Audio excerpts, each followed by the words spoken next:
Et salut à toutes et à tous, ici Max The Strat et on se retrouve aujourd'hui dans le deuxième épisode de cette petite série de podcasts. Ça fait extrêmement plaisir de vous retrouver après le premier épisode qui a franchement été très bien reçu. Je suis très content de tous les retours que vous m'avez fait et ça m'a clairement encouragé à vous faire un deuxième épisode.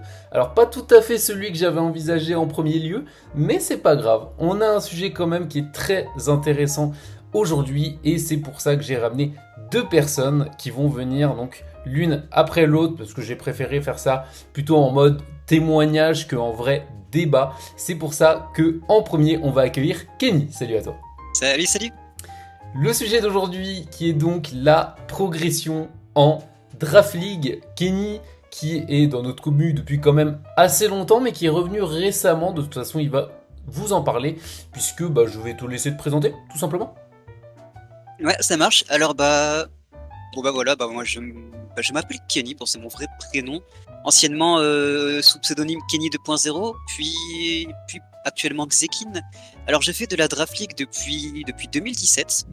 J'en ai fait pendant au moins un peu plus d'un an, jusque alors je saurais plus dire laquelle des dernières DL j'ai participé avant de faire une grosse pause qui a duré jusque presque la fin de la 8G. Dans la période dans laquelle je me suis remis plutôt à fond dans le format Draft League. Et puis après, je n'ai plus décroché le format jusqu'à maintenant. Donc on peut dire que j'ai une certaine expérience, plus ou moins. Très bien, donc t'es revenu il y a combien de temps environ? Il y a 1 an et demi à peu près? Oui, quand même. Alors on est ici en 2024, donc ouais, ça va faire 2 ans que j'ai fait mon retour dans le format. Ça passe vite, très vite. Ouais, c'est clair. Et donc en termes de niveau actuellement, par rapport à la communauté, on va dire globalement, tu te situerais où actuellement? Alors c'est très compliqué à... ce serait compliqué pour moi de le dire de manière purement factuelle, dans la mesure où je pense avoir quand même un certain niveau, pas dans les meilleurs, mais en tout cas je pense me situer plutôt vers le mid level, peut-être mid plus. Ok. J'aurais tendance à dire. Oui, il n'y a pas de mauvaise réponse, t'inquiète.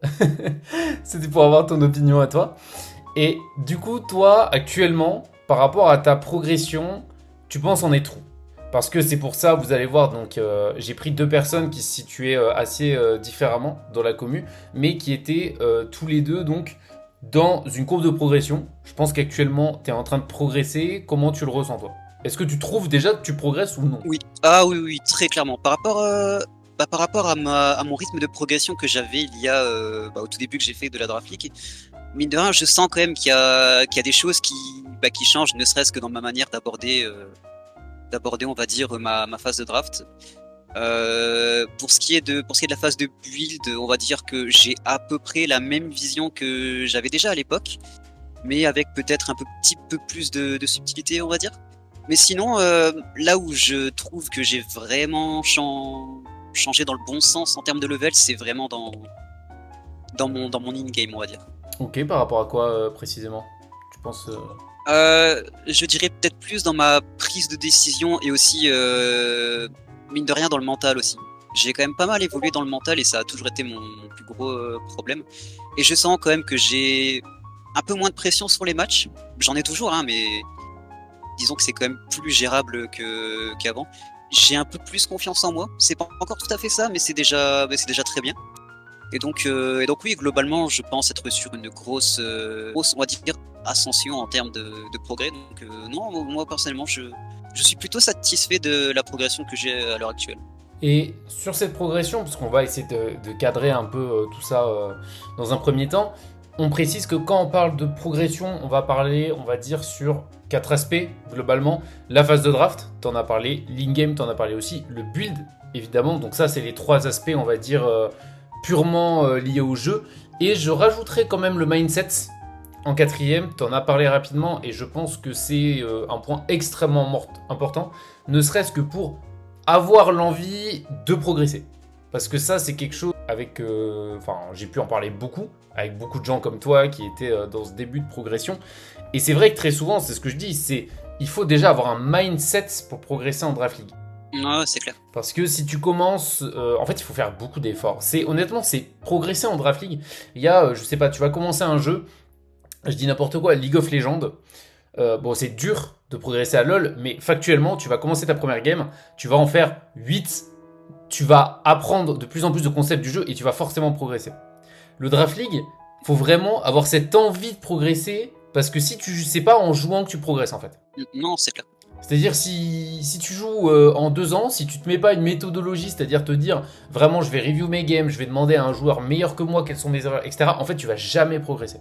Et c'est ça qui est très dur avec le Draft League je trouve, et très frustrant. La Draft League, c'est quand même un format qui, contrairement au VGC et au format Smogon, c'est quand même un format qui est quand même plus difficile de progresser dans la mesure où tu peux pas vraiment enchaîner des matchs à l'appel comme tu peux le faire dans les autres formats. C'est comme un peu plus... C'est un format où les games se font quand même moins fréquentes parce que forcément, c'est un format où tu peux pas enchaîner autant de games que tu peux le faire par exemple sur un ladder Showdown ou sur un ladder VGC. Donc forcément, la progression elle est quand même un peu plus lente. Et puis c'est un format où il faut vraiment faire preuve de beaucoup de patience parce que justement c'est très long en fait. Ouais, c'est vrai. Déjà, un match par semaine, etc., c'est très long. Et puis surtout, je trouve le plus dur, clairement aussi, c'est que, en fait, c'est très dur de comprendre d'où vient son erreur. Parce que Ouais. moi-même, j'ai été le premier à te le dire plusieurs fois. Et ça arrive, c'est souvent le syndrome avec les débutants, c'est que très souvent, certains ont envie d'apprendre, mais le Draft League, tout est lié. C'est-à-dire les 3 phases in-game que je vous ai expliquées, c'est-à-dire le match, le build et la draft, les 3 sont liés. Si tu rates la draft, fatalement, tu vas avoir beaucoup de mal au build et beaucoup de mal en match. Et c'est pour ça qu'il y a beaucoup de débutants aussi qui jouent et qui ont envie de comprendre qu'est-ce qu'ils font mal, mais en fait, tu leur dis le problème, c'est que déjà avec ta draft, tu pars avec tellement de désavantages que ça sert à rien de review tes games en fait. Et c'est ça qui est très dur parce qu'en plus, une DL, tu la commences, t'as 7 semaines. Et donc en fait, tu vas gâcher peut-être 7 semaines parce que t'as fait une draft nulle à la base. Et ça, c'est absolument terrible. Ah oui, bien sûr. L'exemple le plus emblématique que j'ai récemment, c'est la MML Make It Rain, où j'ai fait une perf vraiment étonnante pour le coup. Même moi, j'étais surpris de ce que j'étais capable de produire. Mais c'est vrai que quand j'ai commencé la phase de draft, à à la base, j'avais vraiment pas envie de jouer en fait, parce que j'étais pas dans une bonne période personnelle, et donc j'avais vraiment pas envie de jouer. Donc du coup, pour garder, on va dire, une certaine motivation dans le fait de jouer, j'ai piqué un petit peu des pokés qui me passaient par la tête, que j'avais envie de jouer comme ça. Et puis ce qui s'est passé, c'est qu'à la fin de la période de draft, en tout cas vers les derniers pics, j'ai repris un peu du poil de la bête et je me suis rendu compte que ce que j'ai fait c'était complètement stupide et j'étais obligé de composer avec ça, il y avait pas vraiment le choix. Et donc, ça m'a porté vraiment préjudice durant durant toute la période des games en fait.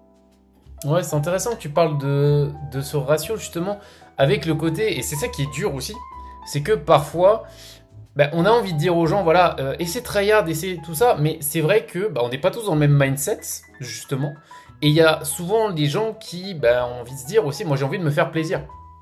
Et Ouais. comment tu gères toi ce ratio, cet équilibre entre j'essaie de prendre du plaisir et j'ai envie de progresser, donc il va falloir que je tryhard un peu quand même. Comment tu le gères?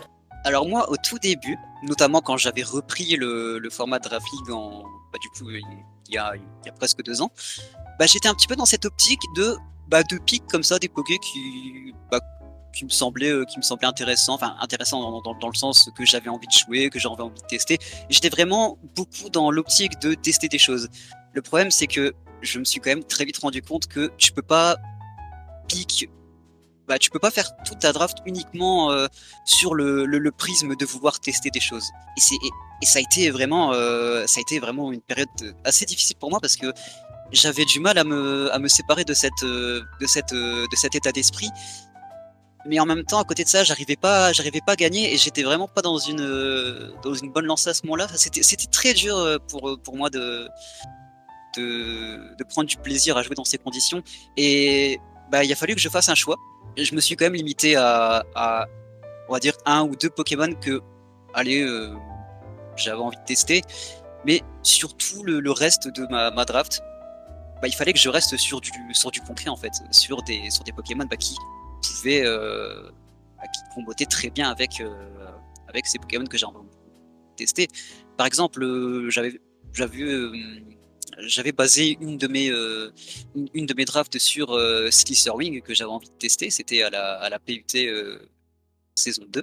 Voilà, je voulais tester Slicerwing. J'avais comme c'est une DL sur laquelle on est en équipe, c'était un peu plus facile pour moi de me focus sur le fait d'entourer Slicerwing parce que j'avais du coup les autres membres de mon équipe qui m'ont pas mal aidé sur comment entourer le Poké. Et de manière générale, c'est vraiment plus la vision que j'essaye d'avoir à l'heure actuelle. C'est ok, j'ai envie de tester. Il y a un Poké de départ, on va dire une star, on va dire que j'ai envie d'essayer. Ok, pas de souci. Qu'est-ce qui est possible de faire autour de ce Pokémon? Comment je peux l'entourer? Et disons que j'essaye de baser un peu plus mes drafts sur ça. C'est pas, on va dire fondamentalement peut-être le truc le plus optimal, encore que ça dépend comment de quelle manière on va dire tu piques les pokés qui vont entourer du coup ta star. Mais c'est comme ça que en ce moment je fais mes drafts. Ouais, et puis je pense de toute façon, après ça c'est un ratio qui est clairement enfin ça dépend les gens. Il y a des gens ils vont mettre 70% plaisir, 30% tryhard, voilà. Moi, comment je vois la chose, c'est un peu comme tu as commencé à le faire. C'est clairement à voir, parce que même moi qui suis un immense tryharder, pour le coup, moi de toute façon je ne peux pas éprouver de plaisir sans tryhard. Mais par contre, c'est clair que oui, il y a des choses fortes, oui, il y a des choses qui se jouent, mais personnellement, ce qui me motive premièrement à entrer dans une DL, c'est un Pokémon me hype. Voilà, c'est comme tout le monde en fait. C'est j'ai envie de tester un truc, un Pokémon me hype, vas-y, j'entre dans cette DL, je vais le tester. Et directement, ce que je fais, voilà, c'est un ou deux nouveaux Pokémon autour desquels je vais lancer ma draft. Et à partir de là, on essaie de faire un truc concret. Ce qui nous mène généralement à tester des nouvelles choses également. Parce que quand, je sais pas, t'as Atren qui est hyper pertinent par rapport au Rock, tu vas jamais jouer. Enfin, tu l'as jamais joué, mais tu vas te dire, là c'est tellement pertinent, vas-y, on tente. Donc ça peut t'amener à tester des choses nouvelles aussi. Mais pas forcément des trucs que tu aurais imaginé au départ. Oui, c'est ça, et c'est vraiment ce qui fait que ces derniers temps, je kiffe à fond le format draft, c'est que je suis quand même amené à tester pas mal de pokés que je me serais jamais vu pick avant en fait. Je me serais jamais vu les jouer comme ça, et je me suis retrouvé à avoir des révélations, des coups de cœur que vraiment je kiffe jouer en draft league. Et actuellement, qu'est-ce que parce on continue à parler des axes, pour revenir un peu sur ces axes de progression, pour toi c'est quoi le plus dur? C'est la draft, le build ou la game? En tout cas, à améliorer actuellement. Alors, étonnamment, c'est aucun de ces aspects-là. Pour moi, le plus difficile, c'est l'aspect mental. Ouais. Parce que, notamment, je dirais plus le fait d'avoir confiance en soi, confiance en sa capacité de build, confiance en sa capacité d'aggro ou de faire des bonnes anticipations. Je commence à avoir de belles choses qui se font à ce niveau-là. Mine de rien, je remarque quand même que j'arrive à faire de plus en plus de belles anticipations que je n'étais pas capable de faire avant. Mais tout ça, c'est vraiment... pour moi, c'est vraiment l'aspect mental qui est le plus difficile à avoir, parce que c'est un aspect qui, totalement en dehors de la draft league, c'est un aspect qui, dans la vie de tous les jours, me pose énormément de difficultés. Et donc, ça se répercute du coup dans ma manière d'aborder le format draft. Oui, c'est ça. On dirait pas, parce que ça paraît très, très abstrait comme ça, mais quand on joue, en fait, c'est comme n'importe quel sport individuel. Si tu veux être un champion en tennis, au bout d'un moment, tu vas devoir avoir des nerfs. C'est obligatoire. Ouais. Voilà. Et le draft league, c'est vraiment la moindre petite erreur qui peut coûter très cher. Et c'est aussi trouver ces erreurs. Et ça, c'est probablement le plus dur. Parce que, typiquement, moi, je fais beaucoup de coaching. Donc, j'ai coaché déjà beaucoup de monde. Et je me rends compte à quel point, pour des débutants ou des gens qui ont moins d'expérience, c'est compliqué de comprendre l'erreur. Parce que, je vais prendre l'exemple de Lucide, que je coach actuellement. Lucide, il va sortir une game, et pourtant, il est très bon, il analyse bien. Mais il va me dire, ok, j'ai fait cette erreur, cette erreur, cette erreur, cette erreur, cette erreur. Il va me les lister. Je lui dis, c'est bien Lucide. Le problème, c'est que 90% de ces erreurs, factuellement, ne te servent à rien. Ça sert à rien de les retenir, pour la simple et bonne raison que c'est des erreurs qui sont dues au contexte, qui sont dues à ton build, qui sont dues à tout ce qui est inhérent à cette game-là. Parce qu'une game, c'est un contexte particulier. Et certes, tu vas faire cette erreur dans ce contexte, mais peut-être dans le contexte d'une autre game, tu le feras pas. Voilà. Et donc, c'est des choses que, en fait, même si tu les retiens, tu ne pourras pas les travailler et te dire, je vais vraiment améliorer. Je dis n'importe quoi, mais t'as pas eu les couilles, t'as pas fait une anticipation au bon moment. Tu peux pas te dire, bah, la prochaine fois, je la ferai à 100%. Parce que peut-être que la prochaine fois, ce sera pas la chose à faire. Dans le contexte. Ouais, c'est ça. Bah, c'est aussi un aspect que je trouve extrêmement difficile. Enfin, c'est analyser ses erreurs, enfin, comme tu l'as dit, c'est quand même mine de rien c'est un aspect qui est très abstrait dans la mesure où forcément il y a énormément de contextes, des contextes liés à la game en elle-même, liés on va dire au contexte, on va dire du tour que tu sur lequel tu fais ce play, cette erreur. Moi, pour être tout à fait honnête, je ne revois en fait quasiment jamais mes games en fait. J'analyse très rarement mes replays parce que je trouve pas ça. Enfin, en tout cas, j'ai du mal à trouver ça pertinent. J'essaye plus d'essayer de retenir, on va dire, les erreurs, on va dire, les plus récurrentes que je fais dans toutes mes games. Mais je trouve que, à titre personnel, je n'arrive pas à analyser une game en particulier. Pour moi, c'est vraiment un ensemble, on va dire, un ensemble, on va dire, d'actions qui se répercutent, on va dire, sur plusieurs games qui est pour moi plus intéressant à observer, on va dire une façon de jouer précise, une manière de build précise. Et c'est surtout ça, cet aspect que j'essaye de travailler en premier lieu. Parce que pour le coup, c'est le plus important. Et moi, c'est à chaque fois ce que je vais aller dire à Lucide. Je vais lui dire, il faut que tu trouves, et t'as dit le mot, c'est exactement ça, c'est la récurrence. C'est-à-dire, qu'est-ce qui va arriver constamment ou régulièrement dans tes games? Est-ce que ça t'arrive de pas assez souvent avoir de defog? Est-ce que ça t'arrive de pas assez mettre de pression? Voilà, moi typiquement, je pense que ça sera un très bon sujet, ça de toute façon, qui est prévu pour les podcasts, mais par rapport au axe, mais Florent, qui fait partie de la commu, qui est un bon joueur, mais qui très très souvent subit du axe, à juste titre, hein, il avait raison de s'en plaindre, il n'était pas très chanceux, mais je lui ai quand même dit, Flo, regarde tes games et dis-moi combien de tours tu attaques et combien de tours tu subis une attaque. Et en fait, quand tu regardes le ratio, tu dis, bah oui, mais factuellement, bah si tu te fais autant taper, bah c'est d'autant plus de chances de te faire axe en fait. Et donc certes, bon, il n'était pas très chanceux, mais il y avait de ça aussi. Je lui ai dit, est-ce que tu joues assez agressif? Bah pour moi, non. Et c'est ce qu'il a essayé de corriger après. Et bizarrement, depuis en tout cas, je trouve qu'il se fait un peu moins axe. En tout cas, je ne l'ai pas entendu se plaindre. De toute la TPA, par exemple. Ouais, c'est vrai. Que j'organise d'ailleurs. T'as le droit de faire ta pub, on est là pour ça. Je voulais ajouter quelque chose par rapport au axe. De toute façon, peu importe la situation, pour moi, c'est pas pertinent de se plaindre du axe. Enfin, toute proportion gardée, hein, on peut être frustré, être un peu agacé quand on se prend full malchance. Par exemple, Miss Hurricane, tu peux le dire. Hein. Disons que c'est des choses qui arrivent et t'es obligé de l'accepter quand ça arrive parce que ça reste quand même 30%. Bon à côté c'est 70, 70% de chances de réussite. Tu ne peux pas ignorer ce risque-là et donc en soi se plaindre que en tout cas pour moi se plaindre du axe, en tout cas de manière récurrente, par exemple dans le cas de Kappa, pour moi c'était vraiment pas pertinent parce que ça, en fait, ce qui moi me gêne par rapport à ça, et je prends de plus en plus de distance par rapport à ça, c'est que ça enlève, on va dire, une certaine remise en question. Oui, complètement. Kappa qui fait partie de notre communauté, hein, pour le contexte, mais qui peut-être sera l'un de ces quatre. Mais oui, dans tous les cas, il faut savoir se remettre en question, mais savoir se remettre en question sur les bonnes choses. Voilà.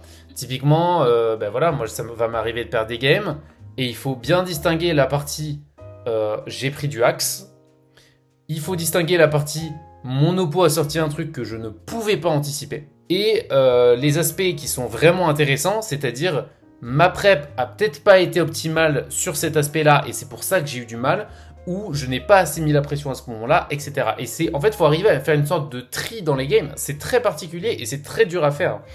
Et je vais en profiter pour embrayer sur autre chose. C'est forcément l'entraide entre coachs, parce qu'on est dans une commu. Alors, on ne le voit pas beaucoup dans la commu FR, mais chez nous, pour le coup, c'est extrêmement présent. C'est le fait que, typiquement, tu vas finir ta game, tu arrives en vocal et il y a 4 mecs à minima de ton niveau, ou alors meilleurs que toi, qui vont arriver débrief ta game. Et ça, je trouve ça formidable. Ah ouais, vraiment, clairement. Et pour toi, comment tu le vois? Est-ce que pour toi c'est quelque chose d'essentiel? Est-ce que tu arrives déjà à appréhender quand on va débrief les games avec toi? Est-ce que tu dis putain c'était vraiment bien d'avoir ça? Ou alors est-ce que tu as encore un peu du mal avec des conseils qui viennent d'au-dessus parce que tu as du mal à comprendre certains concepts? Ou comment tu le vis toi? Alors, pour moi, le fait d'avoir plusieurs personnes qui viennent, qui t'aident à débrief tes games, pour moi, c'est quelque chose de très positif. À titre personnel, moi, c'est un petit côté sur lequel j'ai un peu plus de mal parce que, justement, bah oui, j'ai encore beaucoup de mal à comprendre, on va dire, le raisonnement des autres qui font que eux, ils estiment que t'as fait que pour toi, c'était une erreur. Toi, en tout cas, dans le cadre de mon niveau actuel, c'est vrai que je vais pas toujours bien comprendre, on va dire, le entre guillemets reproche que l'on va me faire sur tel play que j'ai fait à tel moment. Par exemple, et vraiment, c'est pour moi le côté un peu le plus, enfin l'élément le plus emblématique pour moi. C'est dans le review show, c'était de la semaine 1 de la MMM.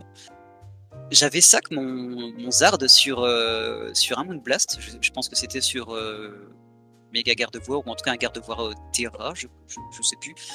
Pour moi, à ce moment-là, mon Méga Zard, mon Zardix, je ne le voyais pas utile dans la fin de game. En tout cas, dans la manière dont moi j'ai conceptualisé la fin de game, pour moi, il n'avait pas sa place. Et pour vous, en fait, c'était une erreur parce que pour vous, Zardix était la wincon à ce moment-là.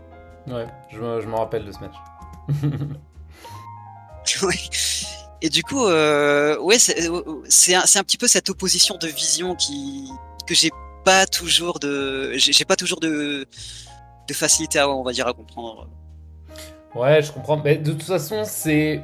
Voilà, c'est. Après, il y a aussi le fait de recevoir les conseils et tout, et aussi de savoir défendre sa position. Moi, Ouais. j'avoue qu'il y a des gens que j'ai refusé de coacher, enfin, que j'aurais pu à qui j'aurais pu proposer du coaching, mais avec qui je le fais pas, parce que justement, ils ont ce truc de ça vient d'un joueur qui est meilleur que moi, donc je vais l'accepter. Non, Ouais. parce que en fait, apprendre sans comprendre, ça n'a aucun sens. Et c'est pour ça que je coach Lucide, parce que Lucide, c'est un des seuls mecs que j'ai coaché. Je lui donne un conseil, ou je lui donne une idée de set, et immédiatement il va me dire ah ouais, mais moi je trouve ça pas ouf, etc. Est-ce que tu peux m'expliquer concrètement pourquoi c'est fort, pourquoi c'est intéressant, pourquoi ci, pourquoi ça? Et c'est un mec, Lucide, si je lui donne une idée et qu'il la met dans un build plus tard, je suis pas du tout gêné s'il gagne grâce à ça, parce que pour moi c'est son set. Pourquoi? Parce qu'il a vu le set, il s'est dit ok, il a vu ça comme une idée, mais l'idée il y a réfléchi, il a pensé et il a adapté son build en fonction de ça. Donc pour moi ça devient son set. Je lui ai donné rapidement l'idée, mais il s'est approprié le set et il va peut-être faire des modifs. Tu vois, et c'est ça que j'ai apprécié moi dans son mindset et dans sa mentalité. C'est que c'est pas parce que ça vient d'en haut que je dois apprendre bêtement. Ouais, totalement.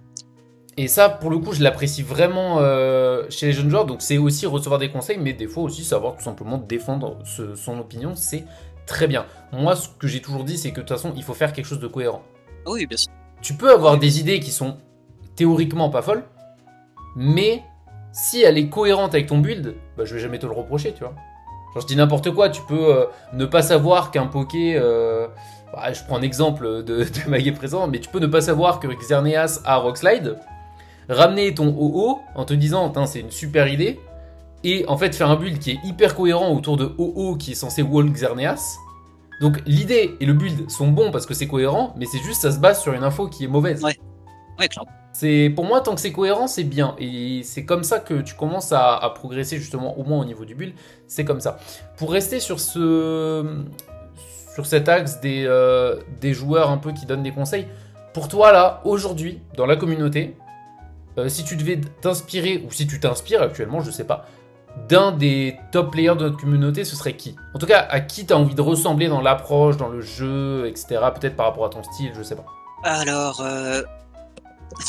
je saurais vraiment pas répondre à cette question parce que pour le coup, j'ai cette difficulté de me mettre à la place des autres.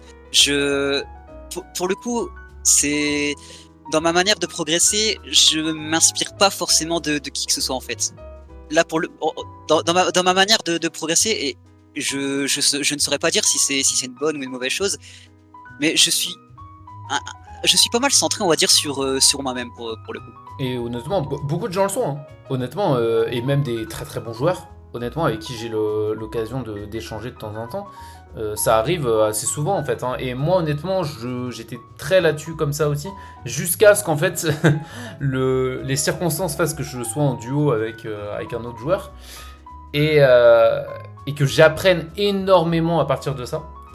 Et en confrontant vraiment, en me confrontant à un style qui était complètement opposé au mien, et en fait, j'ai terriblement progressé. Et en fait, en tout cas, à mon niveau, la progression vient vraiment du fait de se confronter à des choses complètement différentes et à les absorber en fait. Typiquement, la personne dont je parlais précédemment, c'était Ambi, qui build d'une façon très spécifique avec beaucoup de rigueur, ce qui était complètement l'opposé de moi. J'ai adapté un peu de cette rigueur à mon jeu. J'ai massacré la MML suivante. C'est-à-dire vraiment, je suis passé d'un mec très très irrégulier à quelqu'un qui perd quasiment plus contre les joueurs moins bons. Donc ça m'a vraiment aidé. Derrière, l'ADL 9, je me suis dit, bon, je sais que mon point faible à l'ADL, c'est les drafts. Je suis allé voir Juni, qui est un excellent drafter, et je lui ai dit, écoute, tu vas pas m'aider à faire, enfin, tu vas pas m'aider spécifiquement, tu vas pas me faire ma draft. Par contre, on va parler.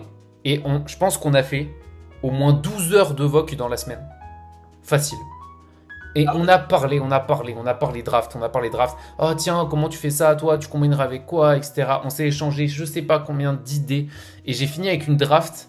Et j'ai fait finale.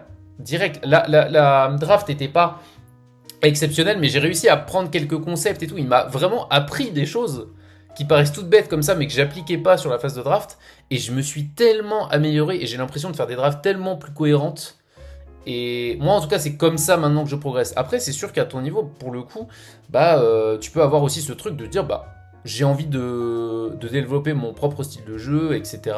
Et en fait, concrètement, il y a aussi ce truc de dire, d'abord, je progresse, je vois où je vais aussi. Parce que, est-ce que tu arrives à t'identifier dans un style de jeu actuellement, ou pas? Mais justement, c'est ça on va dire la priorité de mes objectifs de progression, c'est surtout de me trouver un style. J'ai pas forcément envie de ressembler en tout cas à l'instant T, et de toute façon de manière générale, hein, j'ai pas forcément envie de m'inspirer d'une personne en particulier, j'ai pas envie de m'inspirer d'un style en particulier, j'ai vraiment pour le moment envie de prendre un petit peu le meilleur, ne serait-ce qu'à petite échelle, le meilleur de chaque joueur que j'apprécie et dont j'adore regarder les games, que ce soit toi, que ce soit Ampi, que ce soit Kai par exemple. J'ai envie de prendre un petit peu le meilleur de tous les mondes que je suis amené à rencontrer, de les assimiler et d'en ressortir, on va dire, ma propre touche personnelle, mon propre style en soi. Et c'est ça, je dirais que globalement, à l'heure actuelle, ce que je veux surtout, c'est me trouver mon propre style. Ouais, et je pense que honnêtement, je pense que t'as mis le doigt sur quelque chose parce que pour moi, qui ai fait beaucoup de coaching, c'est la première étape avant de vraiment faire une montée en puissance. Parce que, comme je dis, en fait, tout le monde a besoin d'un style. C'est très dur d'avoir un style. Alors, il y a très peu de joueurs, concrètement, tu vois une draft, tu te dis c'est ce joueur qui joue ça. En dehors d'archétypes bateaux comme Rain, etc. Je pense que c'est très dur. Mais une fois que tu y arrives, il y a vraiment une bonne montée en puissance. Et surtout, justement, on parlait des récurrences tout à l'heure. Je vais rapidement passer sur le sujet quand même, parce que c'est quelque chose que j'aimerais bien aborder avec la personne suivante. Mais le fait d'avoir son style de jeu, ça permet aussi à force de jouer les mêmes choses, forcément, les erreurs qui sont inhérentes à ce style de jeu, tu vas les faire. Et donc, petit à petit, tu vas commencer à les appréhender et éventuellement à les corriger. Ouais, c'est clair. Donc, typiquement, c'est une première étape et je te souhaite en tout cas beaucoup de courage avec ça. En tout cas, merci d'être passé, Kenny. C'était très très cool et j'espère t'avoir sur d'autres épisodes éventuellement. Écoute, merci à toi. Ça m'a fait très plaisir de recevoir ton invitation. J'espère qu'à mon échelle, j'aurais pu proposer des idées, des opinions qui pourraient être intéressantes pour ceux qui justement sont soit à mon niveau, soit légèrement inférieurs. Enfin, je ne vais pas dire inférieurs, mais bref, tu m'as compris. En tout cas, apporter quelque chose à quiconque souhaiterait justement avoir la mentalité de progresser. Je suis sûr que le message est passé. À la prochaine. À la prochaine. Et on se retrouve donc après la petite interview de Kenny, notre premier intervenant pour aujourd'hui, et on va directement accueillir un deuxième coach, une personne que j'apprécie tout particulièrement et qui actuellement est en progression, mais vous allez voir sur un aspect un peu différent de Kenny, c'est Surdy. Salut à toi. Salut Max, je suis content que tu m'aies invité pour parler de ce sujet parce que ça veut dire que tu considères au moins que je progresse, et ça, c'est une bonne nouvelle, c'est ça que j'essaye de faire. Donc ça, c'est quand même cool. Honnêtement, actuellement, Surdy, je trouve en tout cas que tu es parmi ceux qui progressent énormément, notamment il y a Dixel aussi qui est un peu comme toi dans ce cas-là. Et contrairement à Kenny, donc, qui essaie encore de trouver un peu son identité de jeu, etc., son style, et qui essaie vraiment de commencer à être régulier, toi, clairement, on voit plus une progression où tu vas commencer à viser le haut du tableau. Est-ce que je me trompe ? C'est l'objectif, en fait, moi, comparé à Kenny, on va dire que j'ai déjà mon gameplay qui, je pense, est déjà plus ou moins prédéfini. Moi, c'est un peu plus un style un peu balance, bulky offense. Et pour expliquer un peu comment moi j'essaie de progresser, c'est que pendant très longtemps, je me suis un peu cantonné dans ce style de jeu-là. Et donc, du coup, en jouant pratiquement un pool de poker, en fait, au final, assez limité. Donc, c'est un peu dommage. Et en ne comprenant pas, en fait, où est-ce que j'arrivais à bloquer et pourquoi mon palier de verre était là où il était. Et du coup, là, en fait, le processus dans lequel je suis depuis ces derniers mois, on va dire même cette dernière année, pour être un peu plus large, c'est essayer de justement découvrir de nouveaux styles de jeu.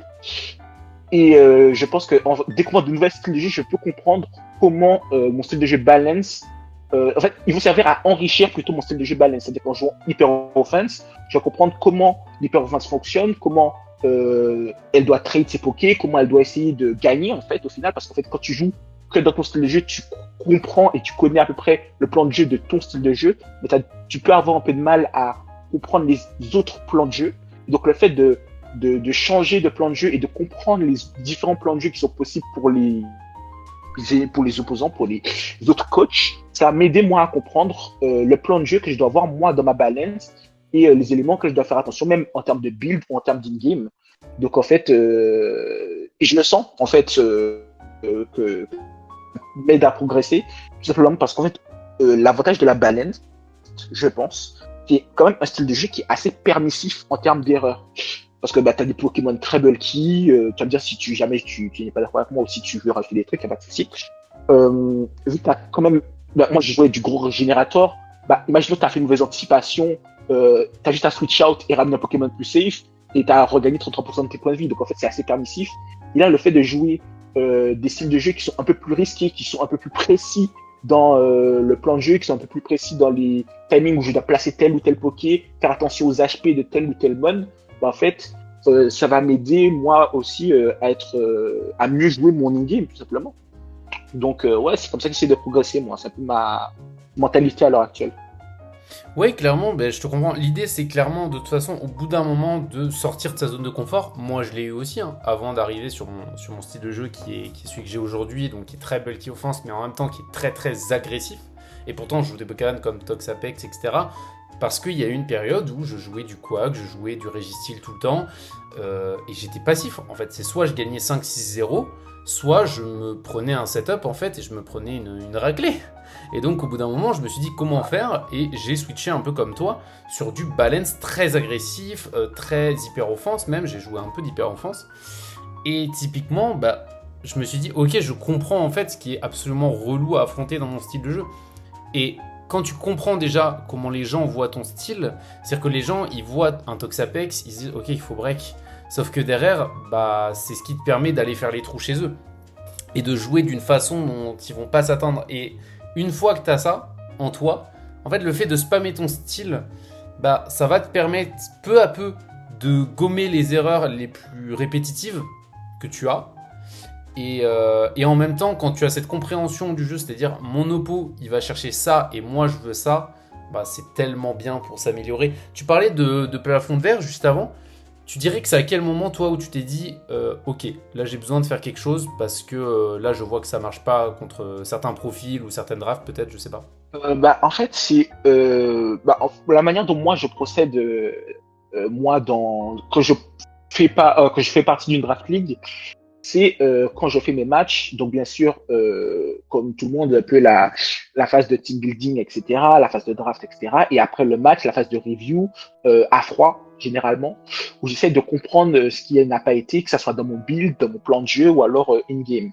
Et le moment où, en fait, je me suis de faire face à un plafond de verre, c'est le moment où j'arrivais plus à trouver les outils dans les drafts que j'avais et in-game, on fait toujours des erreurs et on peut le voir, etc.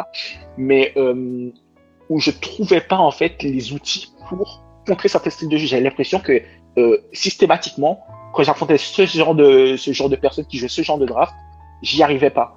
Et quand je me suis rendu compte au fur et à mesure que de manière récurrente c'était un problème, je me suis dit que si je n'arrivais pas de ma perspective à comprendre ce qui n'allait pas, il fallait que du coup je change de perspective pour mieux comprendre ce qui n'allait pas. Et effectivement, je suis d'accord un peu avec ce que tu disais, et même ça se voit dans ton style de jeu où même si tu as des Pokémon bulky, parfois tu fais les doubles, tu vois, ces anticipations peuvent être parfois un peu risquées, mais qui, toi, vont te permettre de shift le momentum et faire passer du coup d'un momentum où tu as encaissé des coups, etc., à un momentum où tu peux mettre la pression et où du coup l'hyper-offense ou alors la bulky offense en face et en difficulté. Et ça, c'est des trucs que je n'arrivais pas à faire parce que pour moi, le game plan de Balance, c'était vraiment tanker jusqu'à épuiser, jusqu'à ce que possiblement un sweeper ou alors un de mes break-up puisse arriver et puisse finir la team, etc. Tu vois.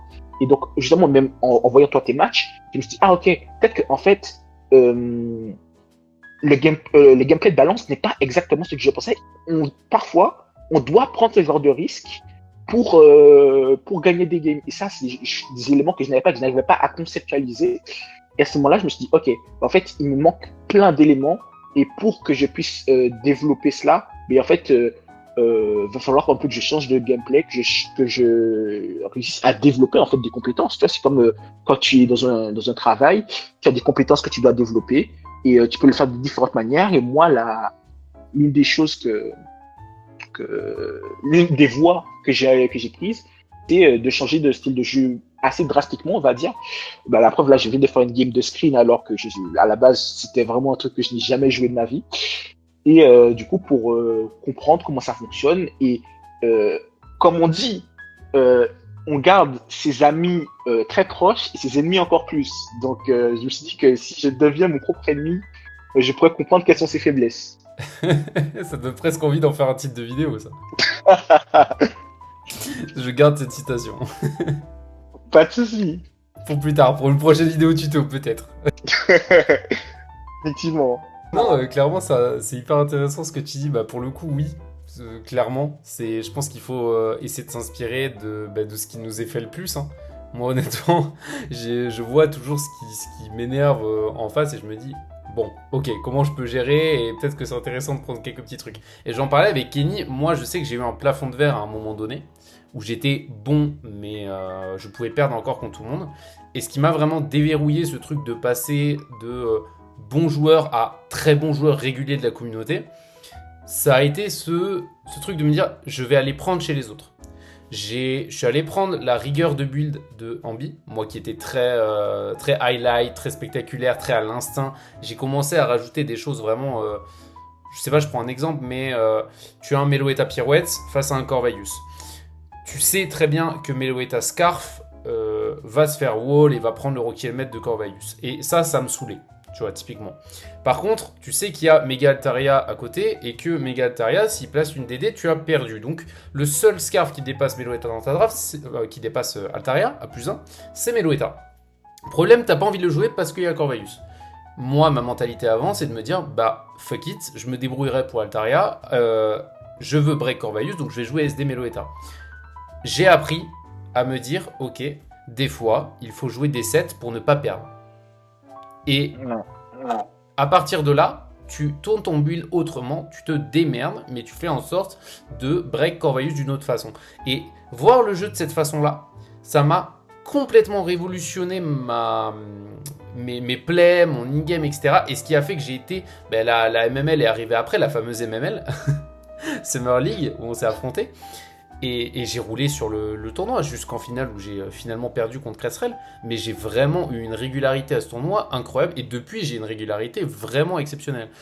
Et derrière, ADL9, je me suis dit, ok, mon point faible, c'est quoi? C'est la draft. Je suis allé voir Juni. Bon, je vais très rapidement parce que je l'ai déjà expliqué précédemment dans la vidéo, ça. Donc, Ouais. Et je suis allé voir Juni. Et Juni m'a aidé et j'ai amélioré mon draft plan. Est-ce que toi, aujourd'hui, tu as cette envie de t'inspirer éventuellement de joueurs qui t'effraient ou que tu trouves plus réguliers que toi, etc. Ou alors tu es plus dans le mood je vais m'améliorer par moi-même et je vais essayer de développer mes propres armes. Non, au contraire.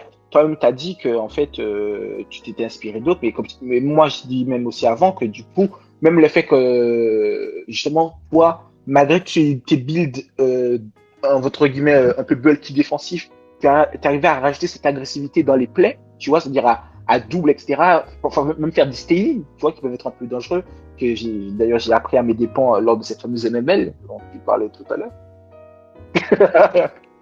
Tu peux. De toute façon, d'ailleurs, c'est une émote même sur le Discord.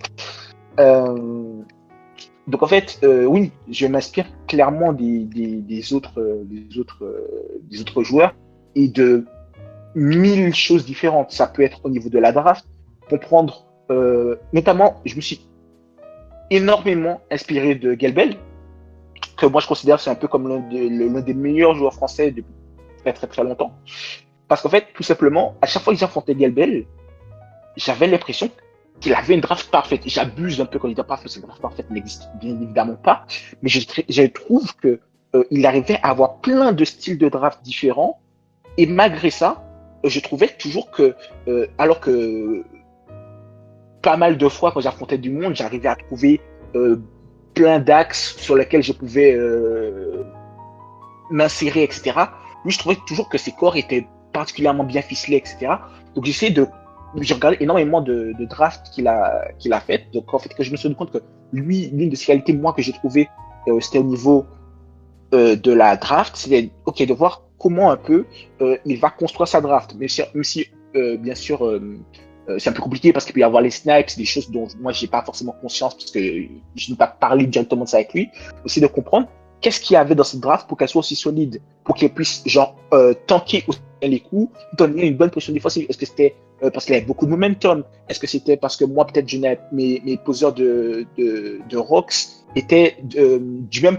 Par exemple, si tu as un poseur de rocks de type ground et un de type rock, en fait, ils vont être contrés par le même poké, le même type de poké, ils mettent pressure par le même type de poké. Donc en fait, tu vas potentiellement avoir un gameplay où tu vas devoir les rocks, mais juste lui en emmenant un seul poké, il va pressure tes deux poseurs de rocks. Du coup, au final, tu vas être en difficulté pour poser tes rocks. Donc en fait, j'essaie Jack Gelben m'a pas mal inspiré en termes de draft. Toi, dans tes plays, etc., la manière dont tu jouais, je trouvais qu'il y avait un truc assez intéressant qui était complètement différent, moi, de ma manière de percevoir ce style de jeu-là. Donc, j'essaie pas de m'en inspirer, mais de comprendre pourquoi tu faisais ça. Et est-ce que moi, ça pouvait m'être utile, tu vois? J'ai compris que dans un certain sens, moi, ça pouvait être utile. Mais toi aussi, tu as, je trouve, cette bonne conscience du risque-reward. Parce que, en fait, on peut se dire, ah, ok, ben en fait, même si tu as des Pokémon bulky, du coup, tu peux te permettre de faire ça à répétition. Mais en fait, c'est pas ça. Il faut savoir au bon moment quel est le risque-reward que tu vas avoir en faisant ce play-là. Et au final, et le risque-reward aussi pour ton adversaire. Et du coup, en fait, tu vas savoir que ton adversaire, lui, il va pas vouloir sac ce Pokémon-là. Et donc, du coup, en fait, tu peux te permettre de prendre ce risque-là. Et donc, moi, c'est des choses dont j'avais énormément de mal. Et donc, je me suis inspiré de toi à ce niveau-là. Il y a aussi pas mal de joueurs bon, en fait, qui m'ont un peu arnaqué, on va dire. Et des joueurs un peu comme Butter, qui a des façons de jouer très particulières et qui fonctionnaient et fonctionnent toujours bien contre moi parce qu'en fait, il a arrivé à trouver les sets dans les useless moves à base de blocs, etc. Donc moi, ça m'a appris à être plus rigoureux aussi pour toujours, par exemple, avoir avec certains Pokémon, je me rendais compte que certains Pokémon avaient très souvent des bons matchs contre moi parce que s'ils disaient qu'ils jouent avec Cosmic Power ou des trucs comme ça fonctionnait très bien contre moi. Donc, en fait, de me rendre compte que quand j'étais en phase quand j'étais en train de build, c'était des sets auxquels je prêtais trop peu attention.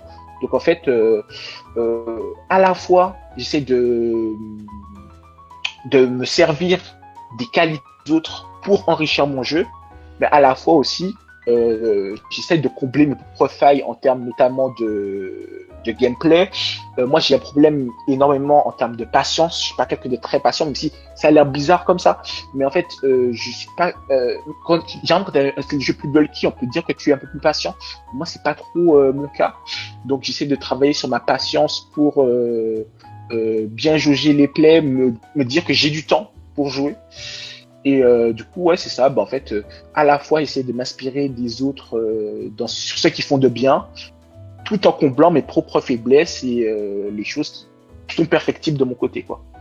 Ouais, bah pour le coup, t'as dit un truc assez intéressant, notamment en comparant à GLBL, hein, qui, bon, clairement, je vais reprendre des mots, mais j'ajoute aussi mon point de vue, qui pour moi est le meilleur joueur français actuellement, pour la raison que t'as évoquée, c'est-à-dire que GLBL est littéralement pour moi le seul à l'heure actuelle à pouvoir jouer tous les styles de jeu à haut niveau. Écoute, ça c'est son talent, je sais pas trop comment il fait, mais il est exceptionnel là-dedans. J'ai vu aucun autre joueur qui perf avec n'importe quel style de jeu à ce point-là. Et je vois exactement ce que tu veux dire quand tu vois ce genre de draft où tu dis elle a pas de défaut, c'est incroyable. J'en ai vu des drafts comme ça. Elle a des... C'est ça, et tu as l'impression surtout aussi que parfois, en fait, moi ce que je trouve aussi très intéressant, c'est sa capacité à reproduire, c'est-à-dire que c'est pas juste une fois il a une bonne draft et GG il a gagné le tournoi, mais il arrive à reproduire dans des styles différents et tout en ayant une régularité et une rigueur. C'est grave intéressant. Tu vois, tu parlais de Gelbel et après t'as parlé de moi. Et la grande différence, tu vois, c'est que tu vois, t'as parlé de Gelbel autour de l'efficacité de sa draft. Et moi, t'as parlé au niveau de l'efficacité de mon in-game, précisément. Chose qui actuellement n'est plus trop dans ma priorité. Parce que j'essaie, je pense que ça se voit beaucoup sur mes vidéos de team building, etc., que je recommence à sortir régulièrement, etc. Mais je suis beaucoup plus rigoureux sur mes builds et je fais beaucoup plus d'efforts dans mes drafts.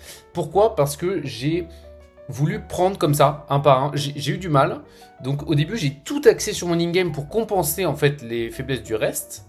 Et quand j'en ai vu les limites, j'ai commencé à m'intéresser au reste. Comment tu fais toi pour progresser ? Est-ce que tu te dis, je vais essayer petit à petit de progresser partout ? Ou alors est-ce que tu te dis, vas-y, je vais full build, full me focus sur mes builds, et pour essayer de compenser ma phase de draft en fait, ou mon in-game. En général, le build marche plutôt avec in-game. Est-ce que voilà, tu marches plus par compensation comme ça, c'est-à-dire un aspect à la fois, ou tu essaies un peu de progresser partout ?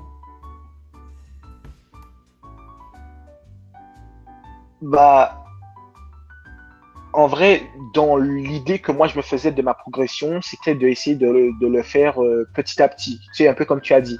Mais en fait, je me suis un peu laissé submerger en fait quand j'essayais de tout modifier un peu en même temps. En fait, forcément, ça perd dans l'efficacité et en fait, surtout quand il y a des nouveaux Pokémon qui sortent, quand il y a des nouveaux DLC, au final, tu te dis ok, mais peut-être que il faut que je reste enfin, que j'améliore mes faiblesses petit à petit, peut-être d'abord l'in-game, puis après la phase de draft. Sauf qu'en fait, quand il y a un nouveau Pokémon, tu vas dire, oh, vas-y, j'ai envie de le tester. Et en fait, je suis un peu, au début, je me suis un peu perdu, je me suis un peu étalé, en fait, dans ma progression en voulant un peu améliorer tout en même temps. Donc, en fait, pendant un bon moment, j'ai tout simplement pas l'impression de m'améliorer.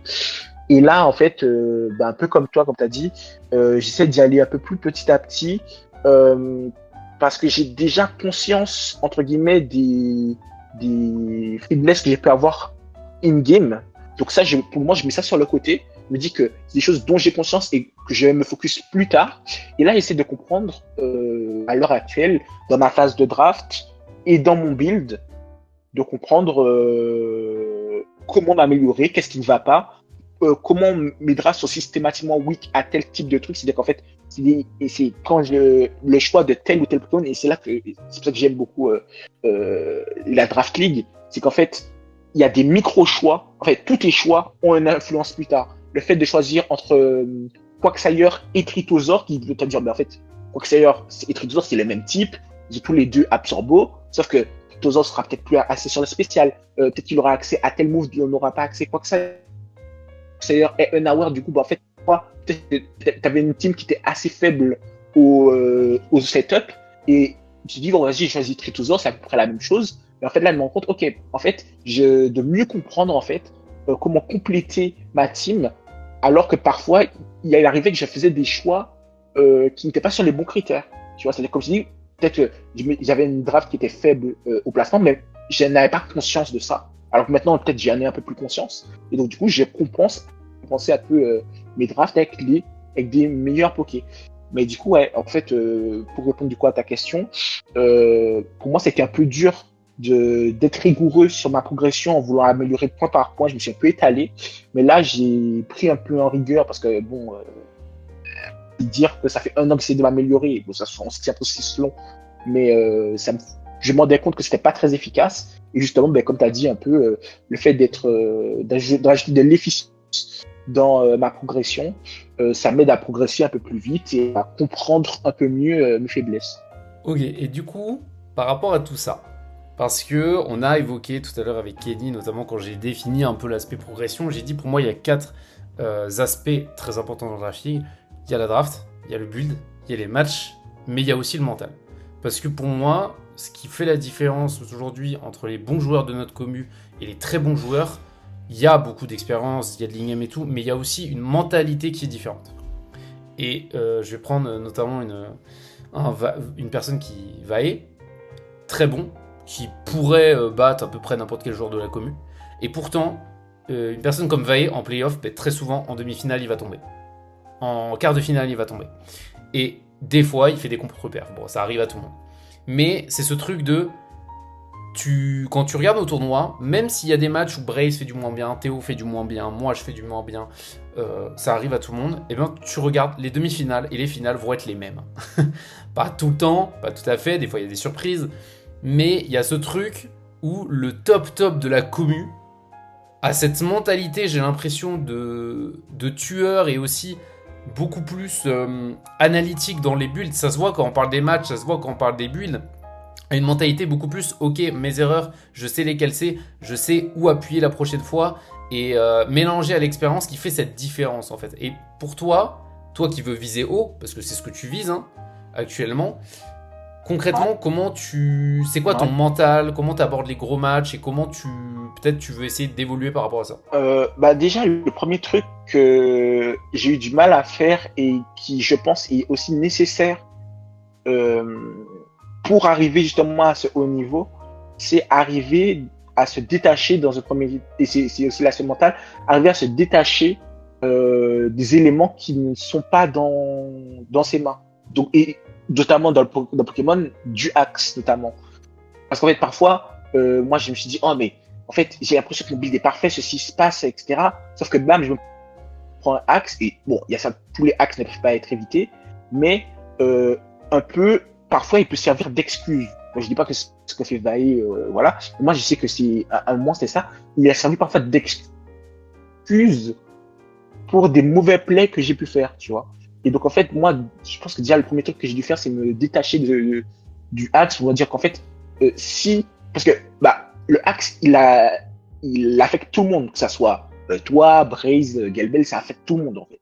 Donc, comment vous, le axe peut vous affecter? Vous arrivez quand même à gagner des compétitions, mais moi, comme moi, ça m'arrive, j'ai l'impression que ça m'arrive, je ne peux plus gagner.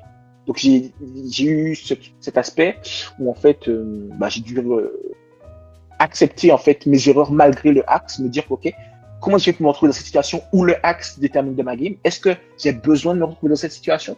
Donc, ça aussi, c'est déjà pas mal important. Aussi, quand tu parles aussi au niveau mental, moi, c'était aussi le stress, on va dire, in-game. En fait, je sais pas, c'est pas un stress, moi, qui va me faire perdre mes moyens et va me faire complètement déjouer. Mais quand il y a des games avec un peu d'intérêt, je joue beaucoup plus vite et j'ai tendance un peu à être plus rigide dans mon game plan. C'est-à-dire que là où justement le game plan, même si c'est un plan, donc il doit garder une certaine forme, une certaine rigidité pour que tu puisses l'apporter à son terme, en fait, tu dois quand même être flexible et prendre en compte les différents changements qu'il y a dans la game. Mais là, justement, en fait, dans des phases un peu éliminatoires, en playoff, etc., le fait d'être sous pression, j'ai du mal à prendre du temps pour bien analyser mes plays et bien adapter mon game plan. Je cliquais plus vite, je disais, OK, c'est ça mon game plan, j'ai prévu ça quand j'étais en train de build. Si j'ai ça, pas j'ai perdu, mais en fait, je m'en vais compte trop tard, en fait. Et du coup, ça fait que au bout d'un moment, quand tu as déjà perdu ta win condition, ton game plan s'effondre complètement par rapport à une chose que tu n'avais pas prévue, tu t'es entêté dans ce game plan-là, en fait, bien évidemment, ça ne peut pas fonctionner. Donc, je pense qu'il y a aussi ce plan-là, arriver à gérer, chacun a une forme de stress, chacun essaie de le gérer. Moi, un truc tout bête que j'ai fait pour essayer de jouer moins vite, c'est d'avoir, c'est un peu bizarre à dire comme ça, mais chacun a ses petites techniques. Moi, c'est maintenant dans les matchs comme ça, je bois du thé en jouant. Donc en fait, j'ai ma petite tasse de thé à côté de moi et en fait, je me force à boire des gorgées entre les. Et du coup, le fait de boire des gorgées, ça me fait m'apaiser, ça me fait entre chaque gorgée, je peux réfléchir vraiment à ce qui se passe dans la game et pas jouer un peu de manière automatique. Donc ça m'a débloqué aussi pas mal pour essayer de jouer moins vite et un peu calmer ce stress-là. Et je pense aussi, peut-être un dernier point au niveau mental, c'est le fait de pas avoir peur, entre guillemets. C'est-à-dire que parfois aussi, ce que j'avais tendance à faire, c'est que j'ai tendance à surjouer. Je savais que j'allais potentiellement jouer contre un adversaire qui était plus fort que moi. En tout cas, pas plus fort que moi, je veux dire plus régulier, qui a l'habitude d'arriver à ce genre de niveau et qui, par exemple, était sur une bonne lancée ou en tout cas avait une draft que j'estimais comme avantagée par rapport à la mienne. Et j'avais tendance à me dire, OK, en fait, je dois pas jouer mon jeu, faut que j'essaie de sortir cette tête-là, faut que j'essaye et notamment aussi, quand je jouais balance, je me suis dit, peut-être parfois, il faut pas que je joue balance, j'essaie de jouer un peu offense contre lui. Parce que du coup, peut-être que ça va le perturber et moi, je pourrais en bénéficier. C'est qu'en fait, quand tu as une draft qui n'est pas faite pour ça, en fait, ça ne peut pas fonctionner. Donc, essayer de bien comprendre quelles sont les forces de ma draft et comment essayer de tirer le meilleur de ma draft, tu vois, tout en révisant ses points faibles, évidemment, mais pas essayer de surjouer contre des équipes que j'estimais comme meilleures ou des joueurs que j'estimais comme meilleurs que moi, que ce soit en termes de draft ou en termes d'in-game. Ça, c'est des trucs que j'essaie de régler. Bien sûr, il faut toujours trouver aussi un juste milieu, c'est-à-dire qu'il ne faut pas non plus arriver avec trop de confiance qui va justement te faire occulter certains éléments, mais pas non plus arriver en se disant je suis le challenger, je dois prouver, je dois essayer de tout faire pour l'écraser entre guillemets, mais jouer son jeu. Si tu es arrivé en playoff, c'est que tu avais une certaine manière qui a fonctionné contre tes oppos, et comment tu peux réussir à faire fonctionner ça aussi contre la draft en face, tout en, entre guillemets, en enlevant le nom de la personne qui est en face de toi, quoi. Quand tu as parlé du thé, justement, voilà. Je vais rebondir là-dessus parce que c'est hyper intéressant. C'est bizarre, mais... Non, mais c'est très très bon parce que tout à l'heure j'en parlais avec Kenny, c'est la différence entre les gens qui parlent de progresser pour progresser et les gens qui vont réellement progresser. C'est ce que je disais, c'est pour ça que c'est chiant de progresser en draft league, c'est parce que c'est pas uniquement en jouant que tu vas progresser, parce qu'on joue pas assez, en fait, factuellement. Et si tu joues trop de DL, bah, tu vas pas être qualitatif partout. Ouais. Et donc typiquement pour progresser, il faut s'imposer des choses. Au bout d'un moment, quand tu fais certaines erreurs, moi ça m'est arrivé, il y a des erreurs, au bout d'un moment, bah, j'en pouvais plus. Je les faisais 1, 2, 3, 4 fois, j'en ai marre, je me la note devant la gueule avant le match et je la refais plus. Et c'est des choses, et le thé c'est génial aussi, c'est un très bon réflexe qui peut, voilà, toi c'est le thé, d'autres personnes c'est d'autres choses, je vais en parler juste après. Mais pour le coup, s'imposer des choses, c'est très bien quand on sait qu'on fait des erreurs régulièrement. Surtout ce que tu as dit, ce phénomène-là, en fait, de quand tu commences à stresser, quand tu commences à avoir de l'enjeu, ou que tu commences tout simplement à être dans ta game, mais en fait, tu commences à tout inhiber autour de toi et à jouer de plus en plus vite. Et ça, c'est une erreur, je l'ai faite moi-même un nombre incalculable de fois.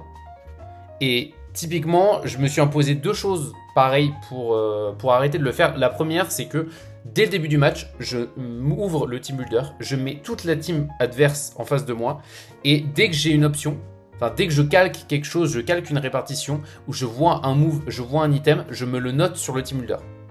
Et comme ça me force à aller ailleurs de la game, et à prendre du recul sur la game. C'est-à-dire je vais dans le team builder, je vais dans le calque, bim, je suis plus sur la game, je peux réfléchir tranquillement. Le deuxième, c'est si je commence à trop chauffer, à être trop dedans, etc., je recule ma chaise. Histoire de plus pouvoir toucher à l'ordi. Je respire un bon coup, je repars dedans, tu vois. Moi, c'est mes 2 choses. Mais surtout, le délire, voilà, de prendre ce temps, d'aller dans le team builder, etc. Ça veut pas dire que je mets 10 000 ans à jouer, hein, mais juste le fait de noter rapidement ce que vient de faire le oppo, ça aussi, te le met en tête, ça t'oblige à penser à certaines choses, à pas les perdre en mémoire. Donc c'est chacun ses réflexes, mais pour le coup c'est vraiment bien, je pense, de s'imposer des choses et de s'imposer une routine, parce que c'est comme ça en fait qu'on va progresser éventuellement. Par rapport à la mentalité, ce que tu disais, le délire, voilà, challenger, etc. Moi j'étais un peu dans ce délire là aussi. Moi il y a quelque chose qui m'a beaucoup marqué, c'est typiquement un exemple qui est arrivé dans Smash. Un joueur qui s'appelait Hungrybox, qui était 2e meilleur joueur mondial pendant très longtemps et qui était abonné aux 2e place. Un peu comme moi, à une certaine période, j'avais une malédiction des finales, j'arrêtais pas de perdre en finale, etc. J'ai mis très longtemps avant de gagner ma première DL. Hein. Pourtant, j'avais le niveau depuis longtemps. Et typiquement, ce mec, il est arrivé à l'Evo, donc la Coupe du Monde des jeux de combat, et il perd. Bon, il perd contre un mec qui est moins bon que lui en plus. Donc le coup au moral est terrible, mais dans Smash, quand tu perds, tu arrives dans l'arbre loser. Donc globalement, en fait, tu as droit à une défaite, et après, une fois que tu es dans l'arbre loser, si tu repères, c'est fini. Mais tu peux regagner le tournoi à partir de là. Et son coach lui a dit, écoute, tu te poses, tu prends un café, etc. Maintenant, je vais te dire un truc. Factuellement, tous les mecs qui vont arriver ensuite, tu peux tous les battre. Tu as le niveau de jeu de tous les battre, c'est vrai, c'est prouvé. À partir de là, tu les prends une game à la fois. Tu te focuses une game à la fois. Quand tu gagnes la game ou que tu la perdes, de toute façon, next, tu passes à la suivante. Et il était connu pour ne jamais faire de loser run. Il est allé dans cette mentalité, il a gagné. Et moi, depuis que j'applique ça, vraiment, c'est incroyable. Juste le fait de ne plus regarder le bracket. Le fait de se dire, ok, je gagne une game, next. Je perds une game, next. Mais par contre, prendre le temps de review sa game, de se dire, ok, c'était quoi mes erreurs? J'ai fait 2 erreurs. Ok, on oublie cette game, juste je garde les 2 erreurs. Et la game d'après, je me focus à fond sur ces 2 erreurs. Sur ces 2 points. Juste faire en sorte de ne pas les refaire. Quoi qu'il arrive. Et moi, cette mentalité-là, ça m'a permis de faire des grosses perfs, notamment, je sais plus si c'était... Je crois que tu l'avais faite, la DLPA. Mais voilà, j'ai fait finale de la DLPA. J'ai fait, beaucoup de DL assez longues où j'ai bien perf. Et c'est vraiment ça qui a été la clé, c'est de se dire, t'es en 0-0, que ce soit semaine 1 ou que ce soit quart de finale. En fait. Et avoir cette mentalité-là, une game à la fois, et juste tu récupères les petits éléments, ce que tu disais aussi, récupérer l'essentiel, c'est-à-dire pas le axe, pas ce que ton adversaire a mieux fait, que tu pouvais pas anticiper, etc. Juste tous les petits points que toi, sur lesquels toi tu aurais pu influer, et tu fais en sorte juste de pas les refaire la game d'après. Et moi, c'est comme ça que je marche mentalement, j'essaie de me mettre des repères mentaux, et une fois que tu as cette mentalité-là, honnêtement, c'est plus facile d'aborder au moins sereinement les matchs et surtout d'aborder les gros joueurs en fait, parce que tu te focuses plus sur ton oppo ou ce que tu veux accomplir, mais juste sur le fait de bien jouer. C'est-à-dire que toi, aujourd'hui, Sordi, je le dis honnêtement, tu as le niveau suffisant pour te dire, si je joue parfaitement bien, je peux gagner. si je ne fais pas d'erreur, je peux gagner. Alors pas tout le temps, parce que des fois, bah voilà, tu n'es pas encore au top niveau, c'est ce que tu vises, donc des fois, bah tu vas peut-être faire ta game une bonne game, mais contre Bray, ça suffira pas. Mais dans tous les cas, tu te dis, si je fais une très bonne game, je gagne contre tout le monde. Dans tous les cas. Sans être excellent, parce que c'est dur, mais je fais une très bonne game, je peux battre Max, je peux battre Surdy, je peux battre Surdy, je peux battre Braze, je peux battre tout le monde. Voilà. Mais c'est avoir ce truc-là. Et moi, maintenant, en fait, je me focus pas sur ce que je veux ou sur la personne en face, mais je me dis, si je joue bien, je gagne. Et le fait de se dire ça, ça induit aussi, quand je perds, c'est entièrement de ma faute. C'est-à-dire, tu enlèves tout ce que tu ne peux pas contrôler, et tu gardes, ok, tout ça, alors ça a peut-être pas fait que je perds le match, mais c'est des points à minima que je peux optimiser. Voilà. Et moi, c'est comme ça, en tout cas, que je relève mes erreurs et que je fais pour progresser. Ouais, mais je pense que, comme tu as dit, c'est la bonne manière de fonctionner. Comme tu as dit, le fait de prendre les matchs les uns après les autres, ça t'évite notamment aussi de tilt. Imaginons que tu perdes, imaginons, je vais dire, sur un rôle ou un truc qui peut arriver. Mais en fait, tu as réussi finalement à ne pas reproduire les erreurs que tu as fait avant. Ou alors, tu as dit, OK, bon, j'ai perdu, mais j'ai pas telle erreur que j'avais fait avant que j'ai dit que j'allais pas refaire, je l'ai refaite quand même. Donc ok, bon, c'est pas grave pour le rôle que je n'ai pas eu ou alors pour la freeze niquer le match. En fait, moi je m'en veux parce que cette erreur là que je m'étais dit que j'allais ne pas refaire, bah je l'ai refaite. Donc là, il faut vraiment que je me focus pour ne pas le faire. Et au final, on prend plus les matchs vraiment pas forcément pour ceux qui sont, mais plutôt comme une voie d'amélioration qui va te permettre à terme de gagner, comme tu as dit, un peu tout le monde. Parce qu'en fait, tu vas te dire, bah, en fait, si j'ai lose la game, c'est pas, oh non, c'est pas parce que j'ai lose contre quelqu'un qui, potentiellement, qui était de moins bon niveau que moi, donc j'ai sorti de régresser. C'est-à-dire, non, parce qu'en fait, dans ma progression, je n'ai pas été rigoureux ou je n'ai pas fait tel effort pour pouvoir gagner ce match-là. Et donc, ça, c'est super important. Et en vrai, du coup, même par rapport, pour rebondir un peu à ce que tu as dit, par rapport au fait que tu vas ton team builder et tout, au final, même que tu recolles ta chaise, au final, mais tu vois, c'est marrant de se dire que quelque part, toi, tu es parti d'un point, tu as un point plus haut. Pareil, moi, j'ai parti d'un point, je suis arrivé à un point aussi plus haut, je suis en train de progresser. Et au final, quelque part dans notre progression, on s'est tous les deux dit, oh, ok, là, on est trop dans la. Enfin, tu vois, le fait de se dire que on est arrivé un peu à la même conclusion, qu'on avait ce problème-là qui était en commun. Et au final, toi, tu as pris un axe pour l'améliorer. Moi, j'ai pris un autre, tu vois. Et moi, je trouve ça grave intéressant, tu vois. Et au final, ben, ça prouve que ça peut arriver à tout le monde. Et le plus important, c'est d'arriver à trouver son moyen de changer ça. Et donc, ça se trouve, bah, peut-être que là, en écoutant le podcast, il y a quelqu'un qui va dire, oh ouais, c'est grave une bonne idée. Ce que Max fait, etc. Il va essayer le truc du team builder. Il va faire, peut-être que moi, ça me sort vraiment trop de la game, je suis plus dedans. Peut-être qu'il va essayer il aura peut-être un petit thé ou un petit biscuit, comme moi, il va faire. Il va dire, vas-y, mais en fait, vas-y, quand je mange, j'en fous partout, je pense à autre chose. Il va trouver peut-être, lui, sa manière de sortir un peu de la game, de prendre du recul plutôt. Pas de sortir, mais de prendre du recul un peu sur sa game. Et il va pouvoir s'améliorer. Et en fait, bah, je pense que c'est en ayant ce genre de podcast, même comme tu fais, tu vois, qui vont permettre potentiellement à des joueurs de se rendre compte des erreurs enfin, des petites faiblesses qu'ils peuvent avoir et quelque part après trouver leur moyen de les surmonter. Donc, je trouve ça grave cool, en tout cas, le fait d'avoir ce genre d'outils pour se rendre compte de quelques erreurs ou de voir comment d'autres personnes qui sont à un niveau plus élevé que soi, au même niveau que soi, ou même un peu moins fort que soi, arrivent à pallier leurs faiblesses et comment toi tu peux t'inspirer de ça pour combler aussi les tiennes. C'est vraiment cool. Bah écoute, déjà merci beaucoup.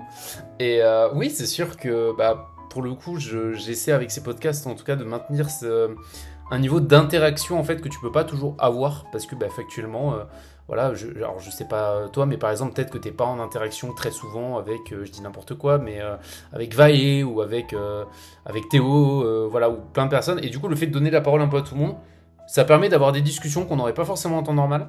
Et c'est vrai que je dis n'importe quoi, mais quelqu'un va finir, Lucide va finir une game, va venir, moi je vais lui donner un conseil, mais je vais pas lui donner moi toute la réflexion, comment j'en suis arrivé là, etc.